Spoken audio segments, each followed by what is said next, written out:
In the dim glow of a flickering garage light, Ryan Carter wiped grease from his calloused hands, staring at the eviction notice taped to his workbench. 1 week, it read, like a death sentence for the only life he knew. At 45, Ryan was a struggling mechanic in the dusty outskirts of Riverton, a town where dreams rusted faster than old engines. His tiny shop, Carter's Auto Repair, was all he had left after his wife left him years ago, taking their savings and leaving him with mounting bills and a heart full of regrets. But Ryan's real ache wasn't the money, it was his daughter, Ava. At 12, she was confined to a wheelchair after a hit-and-run accident that shattered her legs and his world. Doctors said she'd never walk again, but Ryan refused to believe it. He spent nights tinkering with makeshift devices, dreaming of a miracle for her. Ava, with her bright eyes and unbreakable smile, was his light. "Dad, we'll be okay," she'd say, wheeling herself around the garage, helping sort tools despite her pain. One rainy afternoon, the roar of motorcycles shook the windows. Ryan looked up as a burly biker in a black leather vest pulled up, his bike sputtering like a wounded animal. Behind him, on a sidecar adapted for a wheelchair, sat a teenage girl with long brown hair, her face pale but determined.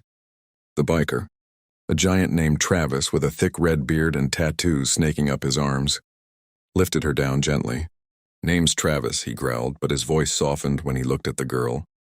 "This is my daughter, Madison. Her chair's busted, wheels jammed, and she's got a big event tomorrow. Can you fix it quick? We'll pay whatever." Ryan nodded, hiding his surprise. Bikers weren't common customers, especially not Hell's Angels, judging by the patch on Travis's vest. But something in Madison's eyes, hope mixed with fear, reminded him of, "Hey, then bring her in," he said. As he examined the wheelchair, he saw it was no ordinary fix. The axle was bent and the frame needed welding. It would take hours and parts he didn't have. But Madison explained, tomorrow was her school's talent show. Her first since her own accident left her disabled. "I dance." "Well, I used to. Now I do it from my chair. If I can't move, I can't perform." Ryan's heart twisted. He thought of Ava, who loved drawing but dreamed of running free. "I'll make it better than new," he promised, even as doubt gnawed at him. Travis paced outside, chain-smoking, while Madison chatted with Ryan. "Dad's tough. But he's my hero," she said. "Rides with the angels. But he'd do anything for me." As the storm raged, Ryan worked magic. He scavenged parts from his own junk pile, reinforced the frame, and even added custom shocks for smoother rides, ideas he'd been saving for Ava's chair. By midnight it was done. Madison tested it, gliding effortlessly. Tears welled in her eyes. "It's a miracle," she cried, hugging Ryan. Travis, usually stoic, choked up. "How much?" he asked, pulling out cash. Ryan shook his head. "Nothing, just make her shine tomorrow." Travis stared, then nodded deeply. "You're a good man, Carter." They left under clearing skies, the bike's rumble fading into the night. Little did Ryan know, that act of kindness would unleash a storm of its own. The next morning, Ryan woke to the sound of distant thunder, or so he thought. Rubbing sleep from his eyes, he shuffled to the garage where Ava was already up, sketching bikes from memory. "Dad, I heard engines," she said excitedly. Ryan peered outside and froze. A sea of motorcycles filled the street, Harleys, choppers gleaming under the sun. 95 of them, riders in leather vests, patches declaring Hell's Angels like a uniform of rebellion. His heart pounded. Had he offended Travis somehow? The eviction loomed in his mind. This could be trouble. But as the lead biker dismounted, it was Travis. Grinning ear to ear, the group parted. Madison wheeled forward, beaming. "We won!" "I danced like never before, thanks to you." She handed him a trophy. "Best performance." Ryan's eyes widened. "That's wonderful, kid." Travis clapped his shoulder. "You gave my girl a miracle last night.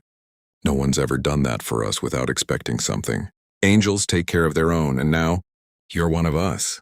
Before Ryan could protest, the bikers sprang into action. Some grabbed tools, fixing leaky roofs and patching walls. Others hauled in new equipment, lifts, welders, parts crates stacked high. "Heard about your shop troubles," Travis said. "We pooled funds. This'll keep you going." Ryan stammered. "I can't accept this, but a twist hit him like a wrench among the bikers was a man he recognized. Dr. Nathan Brooks, a retired surgeon with a Hell's Angels tattoo hidden under his sleeve. Travis told us about your Ava, Dr. Brooks said. I specialize in pediatric orthopedics. Let me take a look. Ryan's world spun.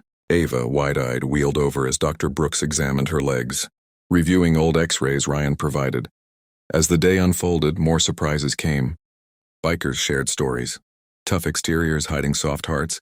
Lost loved ones, battles with disability. One, a vet named Cody, had lost a leg in war. He showed Lily tricks for wheelchair races. Laughter echoed in the garage, turning strangers into family. But the real twist brewed inside. Dr. Brooks's verdict. Her case isn't hopeless, he whispered to Ryan. With surgery and rehab, she could walk. I know a foundation that funds this for families like yours. Tears stung Ryan's eyes. He'd given a miracle to Madison, but now, fate twisted back. The bikers weren't just fixing his shop. They were mending his life. Yet doubt crept in. What if it was too good to be true? As evening fell, Travis pulled Ryan aside. We angels get a bad rap, but we're about brotherhood. You showed us kindness.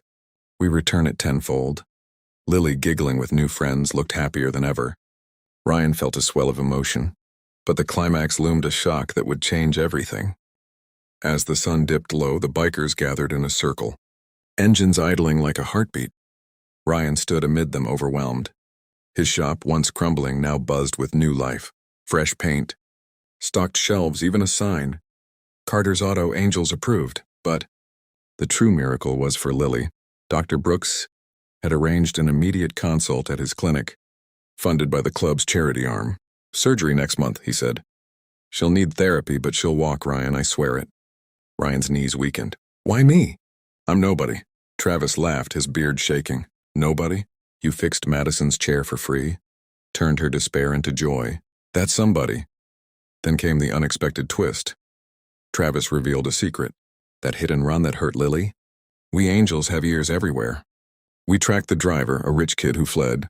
He's in custody now thanks to our tips to the cops. Ryan gasped. Justice after years of silence? It was too much. But emotion peaked when the bikers unveiled their final gift. From a trailer, they rolled out a custom wheelchair for Lily, state-of-the-art, with motors for speed, cushions for comfort, even lights that flashed like motorcycle headlights. Until she walks, Cody said. She'll ride like an angel. Lily's eyes sparkled as she zoomed around, cheers erupting. Ryan broke down, sobbing into Travis's shoulder. I was losing everything. You saved us. The climax hit like a thunderclap. As Lily wheeled to Ryan, she said, Dad, they're like guardian angels. The tough bikers, many with tears streaking their weathered faces, nodded. One by one, they hugged Ryan, patching him into their world, not with a vest, but with unbreakable bonds. You're family now, Travis declared. Call us any time. As night fell, the roar of 95 engines faded, leaving silence filled with hope. Ryan tucked Lily in, her new chair gleaming beside her bed. Miracles happen, Dad, she whispered. He smiled through tears, knowing the real shock wasn't the help.